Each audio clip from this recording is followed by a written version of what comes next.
So plan பண்ண மாதிரி கடைசி எக்ஸாம் அல்ஹம்துலில்லாஹ் சிறப்பாக எழுதி முடிச்சதுக்கப்புறம் வந்து பார்த்தீங்கன்னா ஹாஸ்டல்லேருந்து கரெக்டாக கோவளம் பீச் வரையும் பஸ்ஸில் போய் ரீச் ஆயிடுச்சு. அண்ட் கோவளம் பீச்லேருந்து வந்து பார்த்தீங்கன்னா ரெசார்ட்டுக்கு ஆட்டோவில் வந்து போயிட்டோம். உண்மையை சொல்லணும்னா அந்த ரெசார்ட்டை பார்க்கறதுக்கு செம்ம அழகாக இருக்குது. நீட் அண்ட் க்ளீனாக ஏசிலாம் போட்டு பக்காவாக வந்து மெயின்டைன் பண்ணியிருந்தாங்க.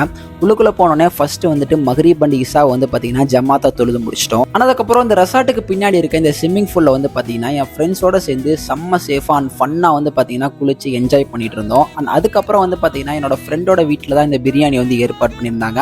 அண்ட் அதையுமே வந்து பார்த்தீங்கன்னா செம்மையை ஒரு கட்டிட்டு அண்ட் அதுக்கப்புறம் என் ஃப்ரெண்ட்ஸ் எல்லாரும் சேர்ந்து உட்காந்து இந்த 5 வருஷத்தில் நடந்த நிகழ்வுகள் எல்லாத்தையுமே ஜாலியாக உட்காந்து பேசிட்டு இருந்தோம். அண்ட் அதுக்கப்புறம் லேட் நைட்டில் வந்து பார்த்தீங்கன்னா என் ஃப்ரெண்டோட கார் எடுத்துகிட்டு போயிட்டு எல்லாரும் சேர்ந்து டீயை குடிச்சிட்டு அண்ட் அதையுமே மெமரிஸ் எல்லாத்தையுமே கிரியேட் பண்ணிட்டு வந்தாச்சு.